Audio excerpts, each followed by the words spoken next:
For Wednesday, September 17th, 2025, we'll begin with a roll call vote. Jennifer? Burdick? Here. Greenwood? Here. Higgins? Here. Ryan? Here. Bridges? Here. And Mueller. Here. The second item on the agenda is the budget performance report. We have that information and will be accepted by consent unless there's anybody that wants to pull something from that report. Seeing none, that's accepted by consent. The third item is requests and comments from the public regarding items on the agenda not requiring a public hearing and on matters that can be affected by CDA action. Are there any requests or comments?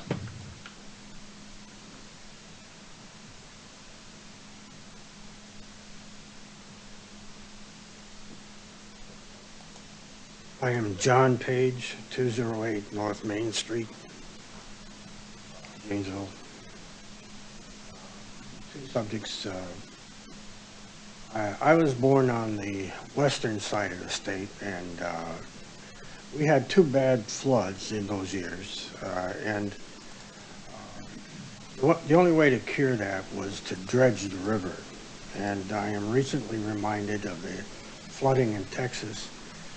And that you can look at our river out here, and it's rather shallow.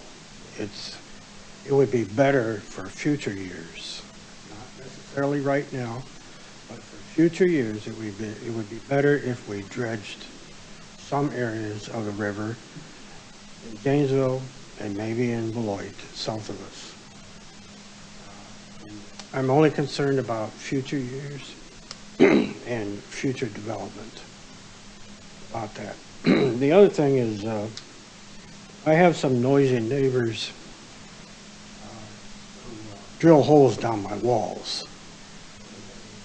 They plug in electronic equipment to see where I am in my apartment, which is extremely illegal and annoying. We need to address that across the whole city. Thank you. Thank you.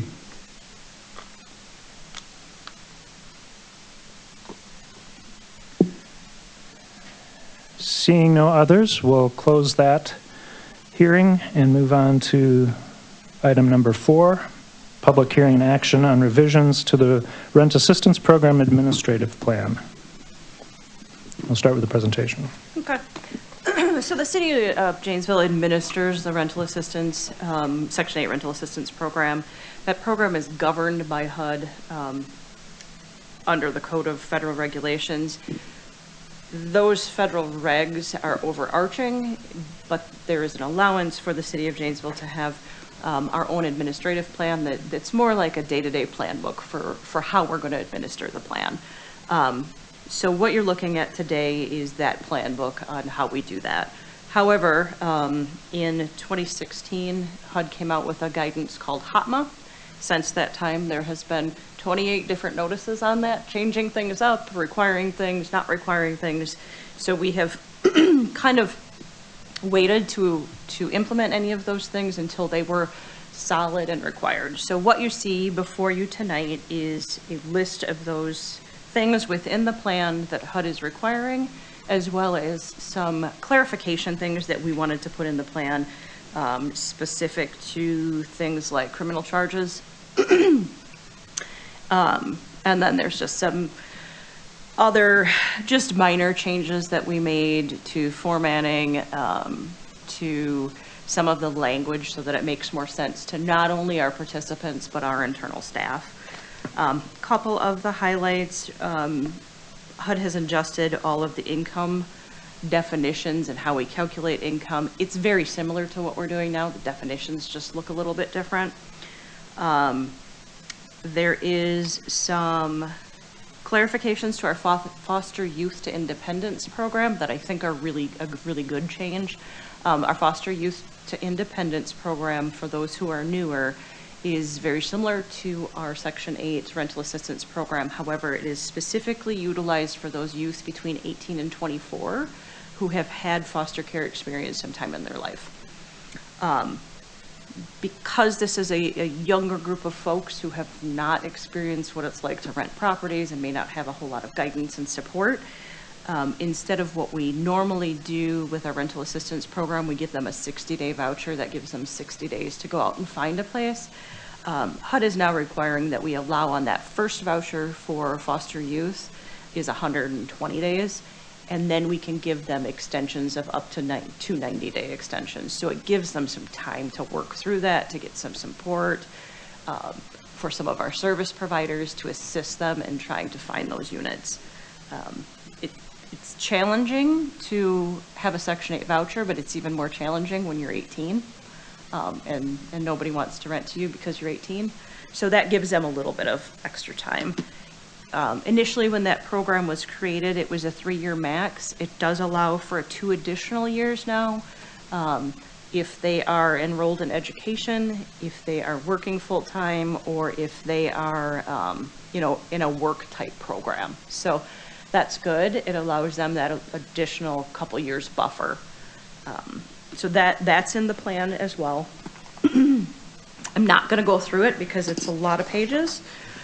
Just know that we will, because we did it in track changes, so you can see exactly what we took out and what we put in. There'll be some changes to obviously the table of contents because those pages are going to rearrange, as well as some of the formatting. So just be aware of that.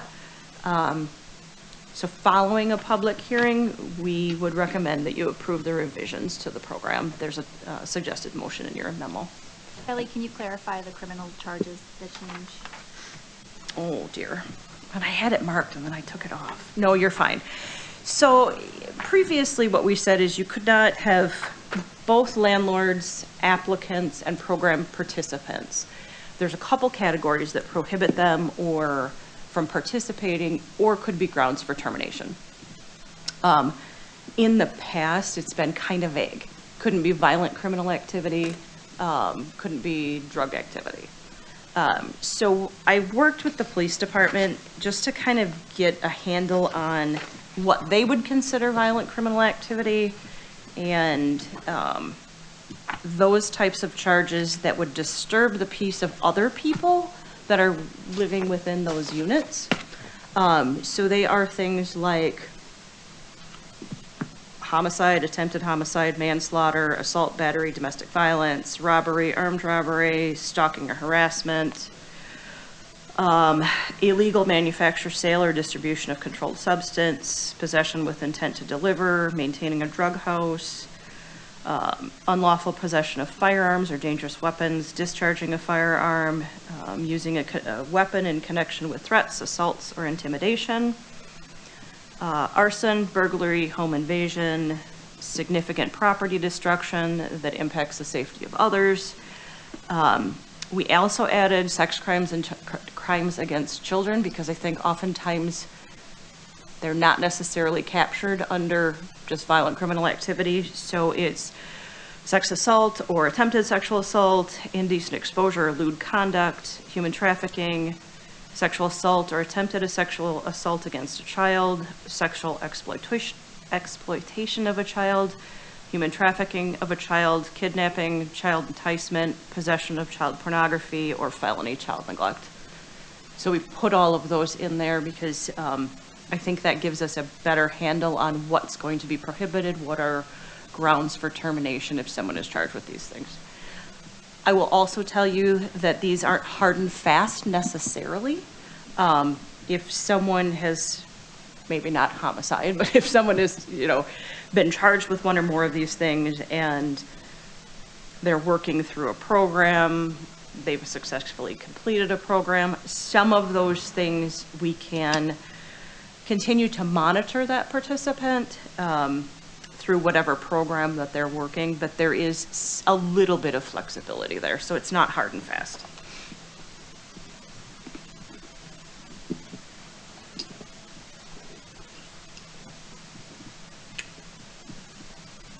Okay, we ready for the public hearing then?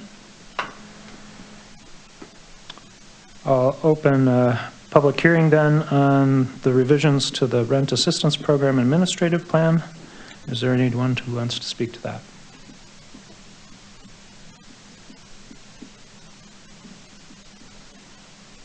Seeing none, we'll close that public hearing and open it up to discussion among the members of the CDA. Any questions or comments?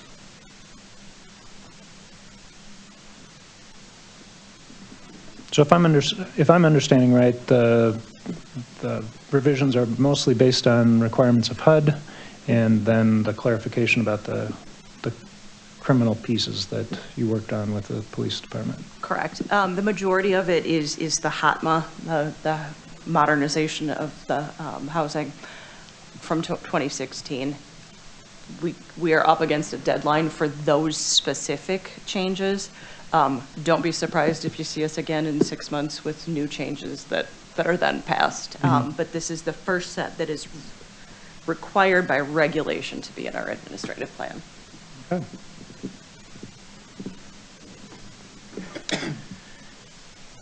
If nothing else, yes, Aaron. I was just going to make a motion to approve the revisions of the City of Janesville Rental Assistance Administrative Plan dated September 17, 2025. Second. Any further discussion? If not, I'll call for a vote. Bridges, Yes. Burdick, Yes. Greenwood, Yes. Mueller, Yes? Higgins, Yes. and Ryan. Yes. Motion passes. All right, thank you. Then we move on to item 5, the director's report, and we turn to Kelly for that. Yeah, Jennifer kicked it over to me this time. Just really quickly, I did speak with Jessica Loker today from ECHO, the ECHO Executive Director. We closed on that building the beginning of this month, so it's now in ECHO's hands. She wanted to again thank the CDA for the funding to purchase that building and transfer it to ECHO. She already has 2 of her 3 HVAC and electrical bids. They're coming in, I think, really fair based on what she's telling me. She's got 2 of the 3. She expects the next one, the 3rd bid, by the end of this week, and then they intend to enter contract and start work by next week.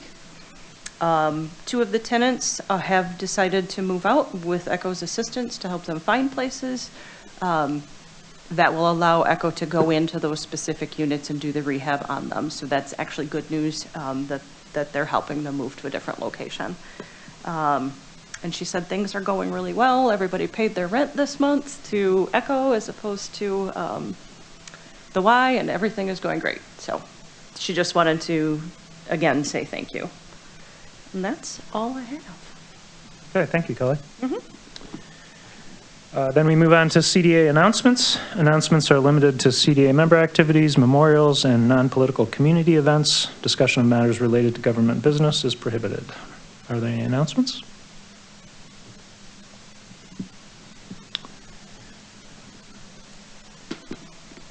Then I invite a motion for adjournment. We adjourn. All in favor? Say yes. Aye. All opposed? We are adjourned.